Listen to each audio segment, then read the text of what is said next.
Agreements பற்றி போடுறாங்க இல்லையா? ஸோ அது வந்து என்னை பொறுத்த வரைக்கும் அது மட்டும் வேண்டான்னு நினைக்கிறேன். ஏன்னா அந்த அளவுக்கு வந்து மக்கள் வந்து சில பேர் வந்து அவங்களால பண்ண முடியுமா அப்படின்றது தெரியல. ஸோ அது மட்டும் எனக்கு தெரிஞ்சு வேண்டாம் அப்படின்றது என்னோட ஒப்பீனியன். நாய் வளர்க்குறாங்க. நாய் வளர்க்குறவங்க இப்போ கிடையவே கிடையாது. வீட்டில் புள்ளக்குட்டி சோறு போடுறாங்க இல்லையா, அந்த நாய் சோறு போடுறது தான் பெருசாப்பு. அது என்ன வந்து உள்ளே போட்டு பூச்சி வேலைக்கு போடுறாங்க. அது சோர்ந்து வைக்குது பாரு, அதுக்கே பெயிண்ட் அடிக்குது 50,000 ஒரு ரூம் பேசாது.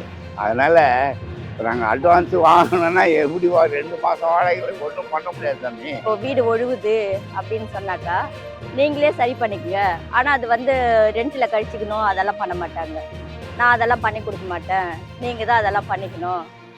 அதே மாதிரி ரெண்ட்டு வந்து நான் கம்மி பண்ண மாட்டேன், ரெண்ட்டு என்ன இதுவோ அதுதான், அப்படி தான் இது பண்ணுவாங்க. ஆனால் இந்த சட்டம் கொண்டு வந்திருக்கிறது நல்ல விஷயம்தான்.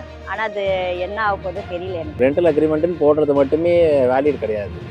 அந்த ரெண்டல் அக்ரிமெண்ட் என்ன இதில் எங்கே ரிஜிஸ்டர் ஆகுது எதுவுமே கிடையாது. வெறும்னே நீங்கள் ரெண்டல் அக்ரிமெண்ட் மட்டும் தான் நம்ம போடுறோம், நம்ம 2 பேர் சைன் பண்ணிக்கிறோம். அதை பேஸ் பண்ணி மட்டும்தான் இது நடக்குது.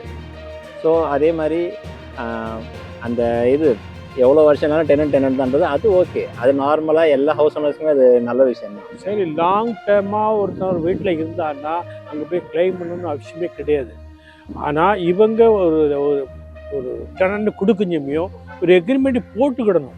இப்போ போட்டால் பிரச்சனை இல்லை, ஓனருக்கும் பிரச்சனை இல்லை, டெனண்ட்டுக்கும் பிரச்சனை இல்லை. சில வீட்டில் 10 வருஷம் 15 வருஷம் கூட இருக்காங்க, 20 வருஷமும் இருக்காங்க. உதாரணம் இந்த 33 கிராஸ் ஸ்ட்ரீட்லேயே இருக்காங்க, அதே ஓல்டு 2 தான் கொடுத்துட்ருக்காங்க, அவங்க கிளைம் பண்ணிக்கல, அப்படி போயிட்டு ரெஜிஸ்டர் பண்ணணும் அப்படிங்கிறது கண்டிப்பாக இருக்கணும். ஏன்னா இப்போ நிறைய நார்த் இந்தியன்ஸ் இங்கே வந்து ஃபுல்லாக ஆக்குபை பண்ணுறாங்க. யார் வராங்க, என்ன ஒரு நோக்கத்துக்காக வராங்க அப்படின்றது யாருக்குமே தெரியல. இப்போ நிறைய கொள்ளை நம்மளை சுற்றி என்ன நடக்குதுன்னே தெரியாமல் இருக்குது. ஸோ இது போலீஸ் ஸ்டேஷனில் ரெஜிஸ்டர் பண்ணும்போது நமக்கு ஈஸியாக ஐடென்டிஃபை பண்ணுறதுக்கு இது ரொம்ப ஈஸியாக இருக்கும். இது வந்து கம்பல்சரி ஆக்கணும். எந்த டெனண்ட் வந்தாலும் இது கம்பல்சரி ஆக்கணும்.